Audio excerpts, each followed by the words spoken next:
रहमतुल्लाहि व बरकातुहू। कैसे हैं आप सब? उम्मीद करती हूँ कि इंशाल्लाह ईमान की बेहतरीन हालतों में होंगे। तो अल्हम्दुलिल्लाह आज हम अपनी हदीस नंबर 39 को पढ़ने जा रहे हैं। बिस्मिल्लाहिर्रहमानिर्रहीम। अल मुमिनु मिरआतुल मुमिनी वल मुमिनु अखुल मुमिनी यकुफ़्फु अन्हु ज़ईअतुहु व यहूतुहु मिन वराइही। तर्जुमा, एक मोमिन दूसरे मोमिन का आईना है और एक मोमिन दूसरे मोमिन का भाई है जो अपने मोमिन भाई को नुकसान से बचाता है और उसकी अदम मौजूदगी में भी उसकी हिफाजत करता है। अल मुमिनु मिरआतुल मोमिन, यानी एक मोमिन दूसरे मोमिन का आईना होता है। वल मुमिनु अखुल मोमिन, और एक मोमिन दूसरे मोमिन का भाई होता है। यकुफ़्फु अन्हु ज़ईअतुहु, जो अपने मोमिन भाई को नुकसान से बचाता है।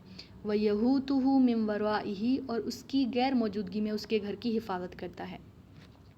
तो इस हदीस में मोमिन की मिसाल आईना के साथ दी गई। उसकी वजह यह है कि जैसे आदमी जब आईने में अपना चेहरा देखता है, ठीक है, तो अगर उसमें कोई ऐब वगैरह उसको नज़र आ रहा होता है तो आईना दूसरे को उस ऐब पर आगाह नहीं करता। अब आप खुद सोचें, जब हम कहीं बाहर जा रहे होते हैं तो सबसे पहले आईना देखते हैं अपने आप को। तो अब हमारे मुंह में कोई कोई भी चीज़ कुछ भी नज़र आ रहा होता है तो आईना तो उस चीज़ को देख रहा है, लेकिन आईना किसी और को जाके बताता है कि भाई इसके चेहरे पर ये दाग है, इसके चेहरे पर ये है, वो नहीं बताता। यानी हमारी पर्दा पोशी करता है। तो मोमिन को भी दूसरे मोमिन के लिए ऐसा ही होना चाहिए कि अगर उसमें कोई बुराई देखे, ऐब देखे, तो उसकी पर्दा पोशी करे।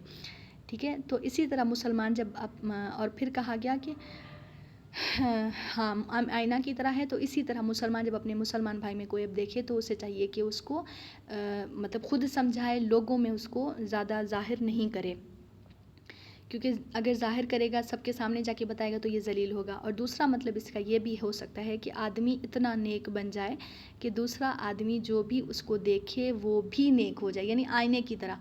अब आईना इंसान को देख रहा है, सब कुछ देख रहा है, तो ये इतना नेक है, आईने को पता चल जाता है। बुरा है तो भी आईने को पता चल जाता है। तो ये आदमी इतना नेक बन जाए तो दूसरे इसको देख के इसको देख कर खुद ब खुद वो अमल करना चाहें। जैसे हम नमाज़ अगर पढ़ें तो हमारे घर में छोटे जो बच्चे होते हैं वो हमें देखकर खुद ब खुद नमाज़ पढ़ने लग जाते हैं। और अगर हम टीवी देखते हैं तो हमें छोटे बच्चे जो हैं वो देखकर टीवी देखते हैं। तो जिस तरह हम बोल कर किसी को अमल में नहीं ला सकते, लेकिन वो चीज़ हम खुद अमल में अगर करें अडॉप्ट, तो वो जो दूसरे देखने वाले हैं खुद ब खुद उस चीज़ को अडॉप्ट कर लेते हैं। तो इसके दो माना हो सकते हैं। और फिर उन्होंने कहा कि मोमिन का भाई है, फिर एक भाई की तरह इंसान जो है ना, भाई, सब मुसलमान आपस में क्या है, भाई भाई हैं। तो भाई भाई का क्या मतलब, यानी उसको गुनाहों से बचाए, उसको तकलीफ़ से, नुकसानात से बचाए। अगर वो भाई घर में नहीं होता तो उसके घर बार उसके बीवी बच्चों की हिफाजत भी करना चाहिए ना, या फिर उसके माल की भी हिफाजत करना चाहिए। तो ये सारी चीज़ें आ जाती हैं कि सारे इंसान आपस में अलग नहीं है, सारी इंसान ज़ात आपस में भाई भाई हैं, आईने की तरह है। सबको एक दूसरे का ख्याल रखना चाहिए, अपने उयूब वगैरह हैं उनको छुपाना चाहिए। अगर उसमें कोई ऐब देखता है तो उसको अकेले में समझाए, और फिर अगर वो नहीं होता घर में तो उसकी घर की, उसकी फैमिली की हिफाजत करें।